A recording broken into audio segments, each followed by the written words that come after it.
ஒரு கிராமத்தில் மீனாட்சி என்ற பெண் இருந்தாள். அவளுக்கு கைவினைப் பொருட்கள் செய்வதில் அதீத ஆர்வம். களிமண்ணை கூட கலைப்பொருளாக மாற்றும் வித்தை அவளுக்கு தெரியும். ஆனால் அவளது கிராமத்தில் அந்த பொருட்களுக்கு பெரிய மதிப்பு கிடைக்கவில்லை. இதை போய் யார் வாங்குவார்கள்? இது வெறும் மண் பொம்மைதானே என்று ஊர் மக்கள் அவளை கேலி செய்தனர். இதனால் மீனாட்சி வருத்தமடைந்தாள். அப்போது அந்த ஊருக்கு வந்த ஒரு முதியவர் சொன்னார், மகளே, உன்னிடம் இருக்கும் கலை தனித்துவமானதுதான். ஆனால் நீ அதை இந்த கிராமத்தில் மட்டுமே விற்க முயல்கிறாய். உன் கலையை சரியான சந்தைக்கு கொண்டு செல் என்றார். மீனாட்சி சிந்தித்தாள். இன்று உலகம் சுருங்கிவிட்டது என்பதை உணர்ந்தாள். அவளிடமிருந்த ஒரே கருவி ஒரு பழைய ஸ்மார்ட் போன். அவள் தான் செய்த பொம்மைகளை அழகாக படம் பிடித்தாள். இணையம் என்னும் டிஜிட்டல் சந்தையாகிய சோஷியல் மீடியாவில் அவற்றை காட்சிப்படுத்தினாள். பொம்மைகள் எப்படி செய்யப்படுகின்றன என்ற ரகசியத்தை வீடியோவாக பகிர்ந்து கொண்டாள்.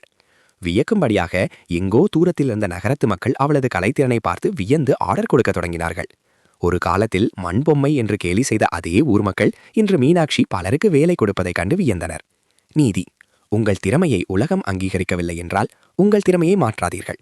உங்கள் திறமையை நீங்கள் காட்டும் இடத்தை, பிளாட்ஃபார்மை மாற்றி அமையுங்கள். உழைப்போடு நவீன அறிவும் சேரும்போது வெற்றி நிச்சயம். இதுபோன்ற கதைகள் கேட்க ரூட்ஸ் அண்ட் சேனலை சப்ஸ்கிரைப் பண்ணி வீடியோக்கு லைக் பண்ணிருங்க. அதோட இந்த வீடியோவை உங்க நண்பர்களுக்கும் ஷேர் பண்ணிருங்க. நன்றி.